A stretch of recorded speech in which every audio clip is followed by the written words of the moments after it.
Hello, friend. Thanks for joining me for another book chat. Let's spend some time with Pride and Prejudice by Jane Austen. This book was originally published back in 1813, and I decided to read this. It's the first of the Jane Austen novels that I've chatted on my channel. I have read some of these before. I've read this before, but it was many years ago, so it was definitely due for a reread. I just love Jane Austen adaptations in movies and TV series, and I've watched most of them, some of them multiple times.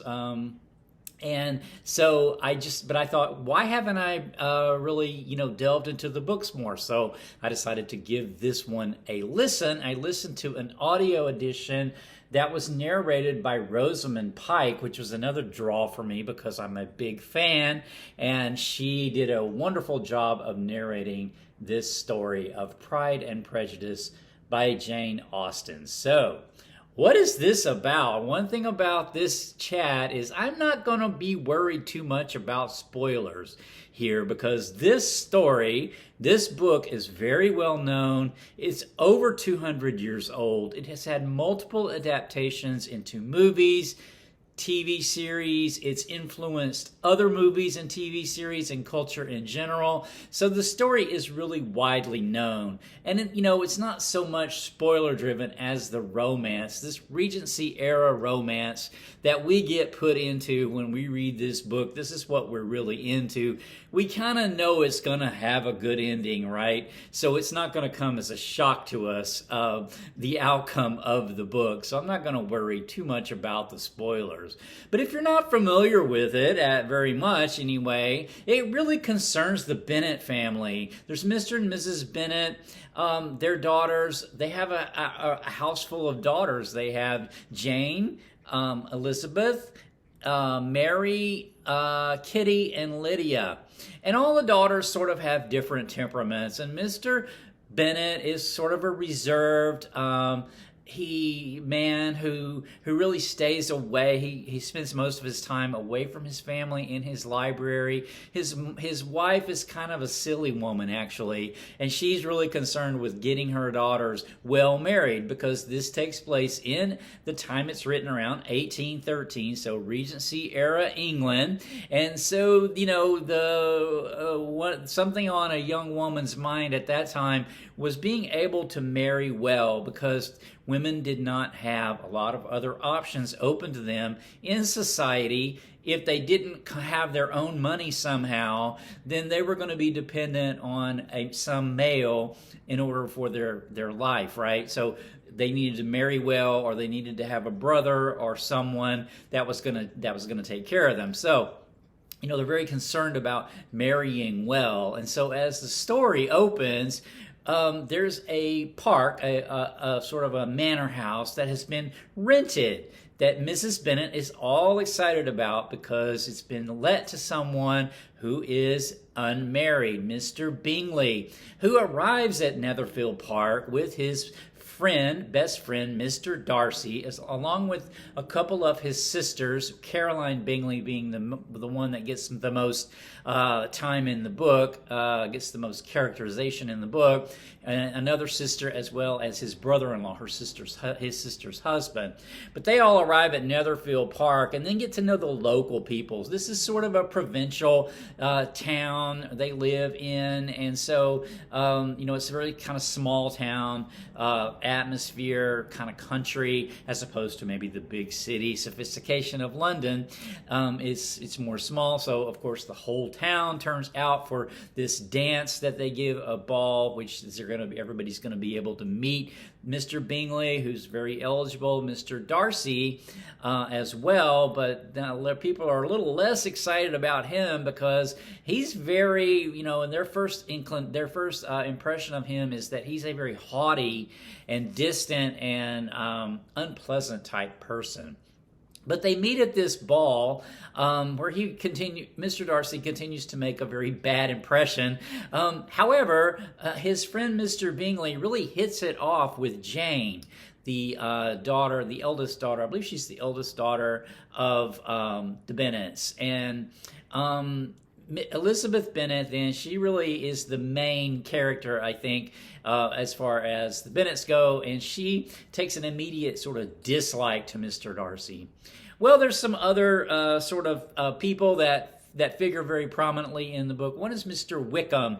So, of the sisters, so Jane is very sweet and nice and kind, and she thinks the best of everybody. Elizabeth's got a bit of pride, and she's got a bit of prejudice, and we're going to talk more about that here in a bit. But the other sisters, Mary's very bookish. She's into kind of like her own thing. She's kind of, I would say, maybe not an introvert, well, kind of introverted, mainly interested in reading. She's not very pretty. Lydia and Kitty are kind of silly girls, especially Lydia. There are some officers that are stationed in their village, and they're just crazy about these officers in their uniforms. And one of these officers is Mr. Wickham, who everyone takes an immediate liking to. He's a very likable person. But because of their prejudice for him, they make some misjudgments then about other people, Elizabeth especially, in making these misjudgments about Mr. Darcy, who seems on the surface to be this really unpleasant person, but has a different inward life, and I'll talk more about that here in a bit as well. But Mr. Wickham ends up causing no end of problems for the family, because ultimately he runs away with Kitty and with Lydia. And this scandalizes everybody, but that's jumping way ahead into the story, and I won't go into that too much. But let's just say that the story revolves mainly around this sort of dynamic. Now, Mr. Darcy also has a very wealthy aunt, Lady Catherine, and she has... as it turns out, Mr. Collins is the cousin of the Bennett. So he's, I think, a nephew of Mr. Bennett. And so the Bennett estate, when Mr. Bennett dies, the house and whatnot is going to go to Mr. Collins because of it has to go to a male heir. So his daughters will be left without any property really on his death. Well, Mr. Collins is I think like a vicar, and he is it has the vicarage with Lady Catherine, Mr. Darcy's aunt, very haughty aunt. So the family's intertwined in this way as well. Mr. Collins wants to marry, or rather is thinking about marrying one of his cousins, and keeping the property sort of in the family. Of course, Mrs. Bennett's all for that. He wants to marry Elizabeth, and Elizabeth just dislikes him so much she will not have him. As it turns out, he ends up marrying her best friend. And so this was really one of the most interesting things to me about the book, was that Elizabeth just cannot fathom why her friend Charlotte would marry this doofus. He's like, has no redeeming qualities as far as Elizabeth can discern.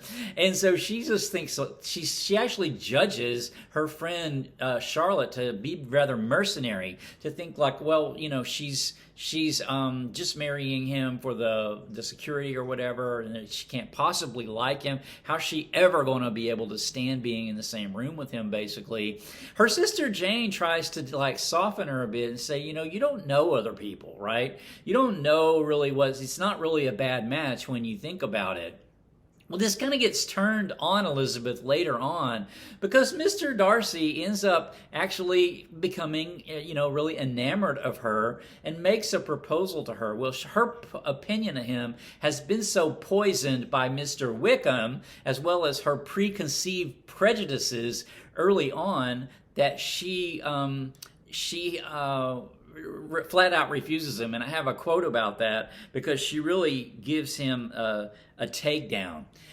Here, the quote is, he's proposed to her, and she says, "From the very beginning, from the first moment, I may almost say, of my acquaintance with you, your manners, impressing me with the fullest belief of your arrogance, your conceit, and your selfish disdain of the feeling of others, were such as to form the groundwork of the disapprobation on which succeeding events have built so immovable a dislike.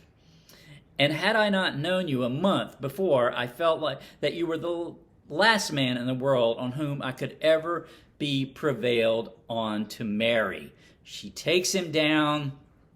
You know, she thinks he's judged her family, which he has. He has Mr. Darcy. Ultimately, Mr. Bingley, you know, as I mentioned, was very sort of enamored of Jane. Well, Mr. Darcy took him to the side and said, you know, this is not a good match. Her family, her parents, you know, it's not her. You know, her parents are kind of not polite to him, or not polite in general, and you know, the daughters are silly and etc. So he talks Mr. Bingley out of the match, almost the same way that judging them in the same way that Elizabeth was judging Charlotte as being unsuitable, that Mr. Collins was unsuitable for her, that why would she marry him?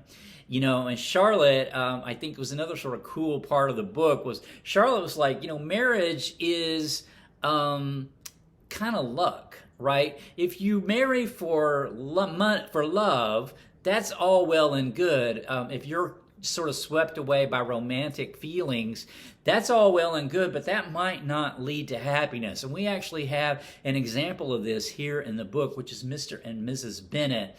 Mrs. Bennett was obviously, in her younger days, had been a very charming person. Of course, she was very silly.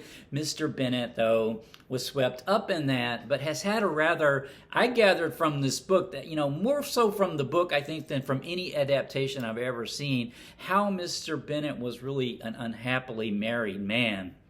And so, so, you know, there's no guarantee, right, of happiness in marriage. Just because you're infatuated with someone romantically doesn't mean it's going to work out. So Charlotte's looking at this match really sort of pragmatically, like it's a good match. You know, he's got a good income. It's a stable income. She's kind of getting older, and so she needs to find a husband. And so she figures she's got just as good a chance of being happy with Mr. Collins as not being happy. So she just goes ahead and goes for it, right?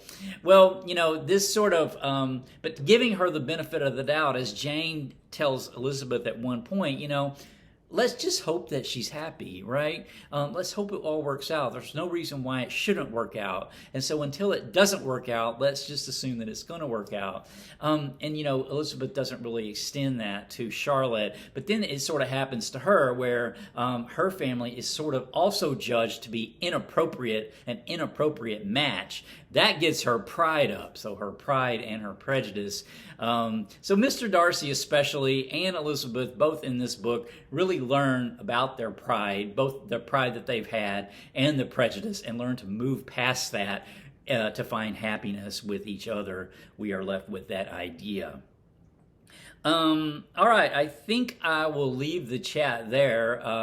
I just enjoyed this. It was just such a delight to read. I'm going to read another Jane Austen. Maybe this year. I've got Sense and Sensibility on my list as well, also read by narrated by Rosamund Pike. So I will have that coming up in the near future, or in the future at some point. But my next chat is actually going to be The Future of Man by Pierre, Teilhard de Chardin. I have already finished this. This is a work of nonfiction, sort of philosophy, and I'll have a chat on this coming up fairly soon. So until next time, take care. Bye.